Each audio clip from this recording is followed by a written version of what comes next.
Ngayon ay pag-uusapan po natin ang isang balitang nagpasiklab ng excitement dito sa mundo ng cryptocurrency. At ito po ang posibilidad ng isang Bitwise Dogecoin ETF. Pero teka, ano nga bang ibig sabihin nito para sa atin bilang mga Pinoy crypto trader at saka investor na interesado po rito kay Dogecoin? Maliban dito ay ano po ang maaaring maging epekto nito sa crypto market? At dapat ba tayong maging excited? Kaya yan po yung ating aalamin sa video na ito. Pero bago po tayo magpatuloy, ay nais ko lamang po munang bigyang linaw ang aking disclaimer kung saan ang nilalaman po ng video na ito ay hindi po ito isang financial advice. For education and information purposes lamang po ang layunin nito. Una ay ano nga ba ang ETF or Exchange Traded Fund? Yan, lalong-lalo na sa mga baguhat ay ito po ang simpleng paliwanag.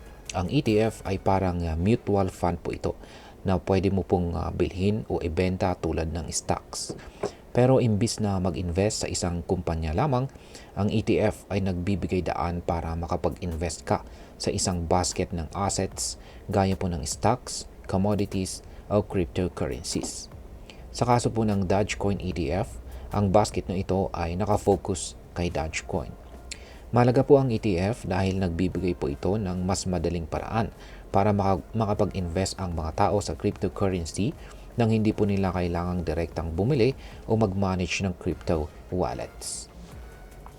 Ngayon ay ano po ang naging hakbang ng Bitwise? Noong January 22, 2025 ay nagrehistro po ang Bitwise ng isang State Security Trust. Yan, State Security Trust sa Delaware na tinawag nilang Bitwise Dogecoin ETF. Pero ano nga ba ang ibig sabihin nito? Ang State Security Trust ay isang legal na entity na ginagamit upang maayos na ma-manage ang pooled funds ng isang ETF. Ang trust na ito ay nagbibigay din ng tax benefits at sinisiguro na ang pondo ng ETF ay hiwalay sa pondo ng kumpanya ng asset manager.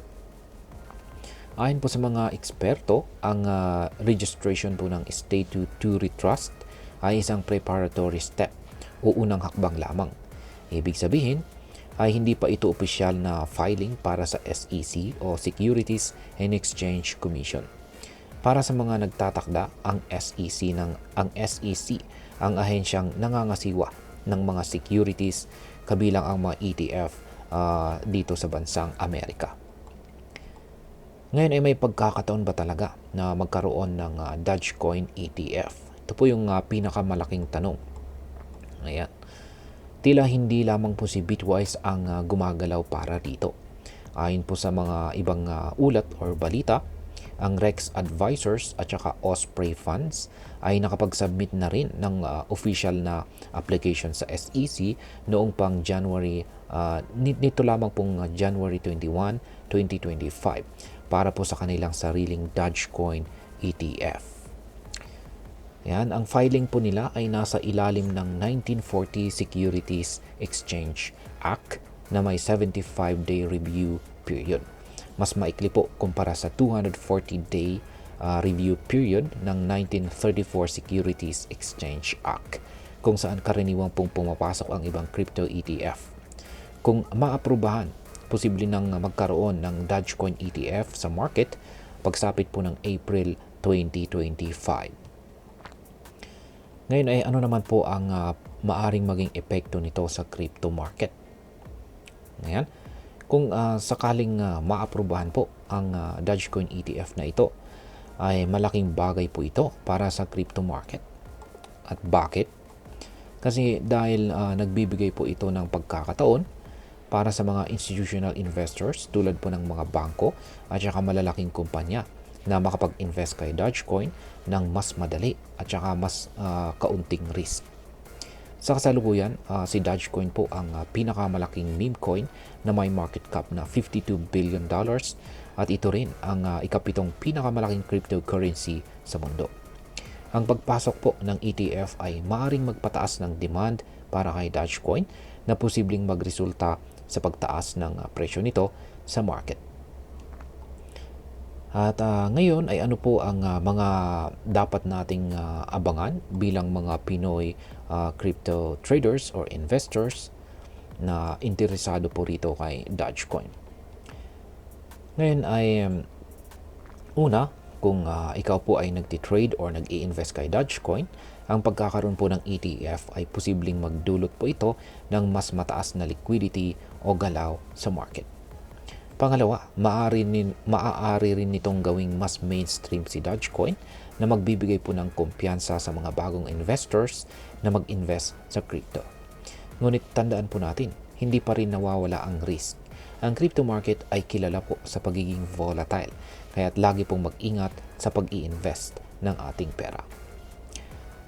At yan, bilang panghuli ay ano naman po ang aking masasabi tungkol dito. Para sa akin, ang posibilidad po ng Dogecoin ETF ay isang positibong hakbang para sa mundo ng cryptocurrency.